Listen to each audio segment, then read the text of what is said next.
সমজিলা হোৱাৰ পিছতো উন্নয়ন নহল দেৰগাঁও নগৰৰ মাজমজিয়াত নাই ৰাজহুৱা টয়লেটৰ ব্যৱস্থা। দীৰ্ঘদিনীয়া এই সমস্যাটোক লৈ অতিষ্ঠ হৈ পৰিছে স্থানীয় ৰাইজৰ আবেদনৰ পিছতো গুৰুত্ব দিয়া নাই স্থানীয় বিধায়ক তথা পৌৰসভাই। NRLৰ CSR পুঁজিৰ দ্বাৰা আবণ্টিত হোৱা ধনেৰে নিৰ্মাণ কৰা হৈছিল ৩টাকৈ ভ্ৰাম্যমান টয়লেট। পিছে আজি কুপতি ৰাইজৰ ব্যৱহাৰৰ বাবে কাৰ্যক্ষম হৈ নুঠিল টয়লেট কেইটা। ৰাজহুৱা টয়লেটৰ ব্যৱস্থা নথকাত কদৰ্যময় হৈ পৰিছে দেৰগাঁও নগৰ। এই সন্দৰ্ভত আমি আপোনালোকক কিছু তথ্য আগবঢ়াব বিচাৰিছো আমাৰ সাংবাদিক সম্পক দত্তৰ জৰিয়তে। হয়, দেৰগাঁও সমজিলা হল।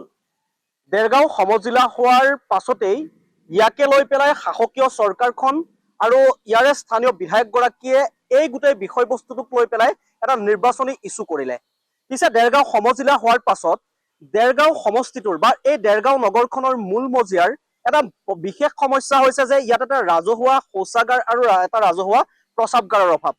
আপোনালোকে শুনি আচৰিত হ'ব যে এই দেৰগাঁৱৰ যিটো দীৰ্ঘদিনীয়া সমস্যা, এটা ৰাজহুৱা শৌচাগাৰ আৰু প্ৰস্ৰাৱগাৰৰ যি অভাৱ, এই দীৰ্ঘদিনীয়া সমস্যাটো সমাধান কৰাৰ কাৰণে NRLৰ CSRৰ পৰা আবণ্টিত এটা পুঁজিৰ ধনেৰে কেইটামান ভ্ৰাম্যমান শৌচাগাৰ আৰু প্ৰস্ৰাৱগাৰ নিৰ্মাণ কৰা হ'ল।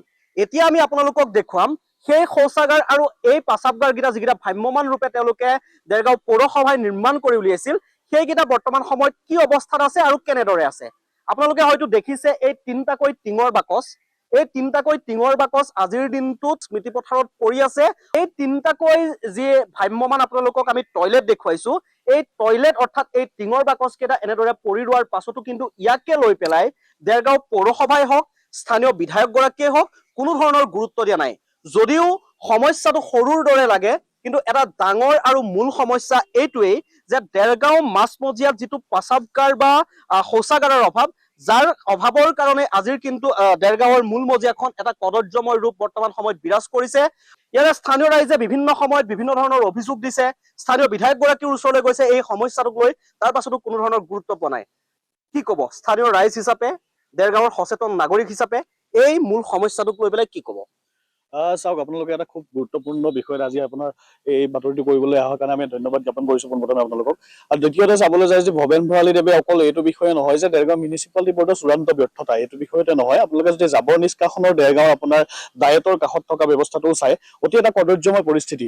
আৰু মিউনিচিপালিটি বৰ্ডে আচলতে যি ৰাজহুৱা প্ৰস্ৰাৱগাৰৰ এটা ব্যৱস্থা কৰিব লাগিছিল, যে উন্নয়নৰ ইমান ঢাকঢোল বজাই থকা চৰকাৰখনে, বিধায়কজনে নিশ্চয়কৈ মিউনিচিপালিটি বৰ্ডক এই কামটো কৰাই পেলাই ৰাজহুৱা প্ৰস্ৰাৱগাৰৰ ব্যৱস্থা কৰিব লাগিছিল, কিন্তু সেই ব্যৱস্থা নকৰি আচলতে NRLৰ পৰা অহা CSR ফাণ্ডৰ এই বস্তুখিনিও সঠিক ব্যৱহাৰ নকৰি আচলতে ইয়াত পেলাই থৈ তেওঁলোকৰ যি আপোনাৰ মানুহৰ জ্ঞানহীনতা সেইটো প্ৰকাশ পাইছে। আৰু তেওঁলোকে যদি অলপমান গুৰুত্ব প্ৰদান কৰি নিজে তেওঁলোকে নকৰে, আনে দিয়া বস্তুটো ব্যৱহাৰ উপযোগী কৰি পেলাই যদি ৰাইজক ব্যৱহাৰৰ কাৰণে তেওঁলোকে সুবিধা কৰি দিলেহেঁতেন, তেতিয়াহ'লে এইটোৱে যথেষ্ট হ'লহেঁতেন। কিন্তু তেওঁলোকে তাকে নকৰি কেৱল কথাৰ ঢাকঢোল বজাই পেলাই আচলতে যে দেৰগাঁৱত এটা কদৰ্যময় পৰিৱেশত তেওঁলোকে হাত উজান দি আছে, সেই কথাই তেওঁলোকৰ এই আপোনাৰ কৰ্মকাণ্ডহীনতাৰ আপোনাৰ কি কৰিছে প্ৰকাশ কৰিছে। আমি অতি সোনকালে এই যিখিনি মিউনিচিপালিটি বৰ্ডৰ আণ্ডাৰত আপোনাৰ CSR ফাণ্ডৰ NRLৰ পৰা অহা এইকেইটা পাব্লিক টয়লেট, সেইকেইটা ব্যৱহাৰ উপযোগী কৰি দিবলৈ মিউনিচিপালিটি বৰ্ডক আপোনাৰ দাবী উত্থাপন কৰিছো। আৰু তেওঁলোকে যদি ব্যৱহাৰ কৰিব নোৱাৰে, তেতিয়াহ'লে আমাকে তেওঁলোকে চলাব দিয়ক, আমি ৰাজহুৱা ব্যৱস্থা ৰাজহুৱা স্থানত গৈ পেলাই ইয়াৰ উচিত ব্যৱহাৰৰ কাৰণে ব্যৱহাৰ উপযোগী ব্যৱস্থা আমি কৰি দিম। সম্পক দত্ত, আপোনাক এই মুহূৰ্তত আমি ধন্যবাদ জ্ঞাপন কৰিছো কিছু প্ৰতিক্ৰিয়া আমাক শুনোৱাৰ বাবে।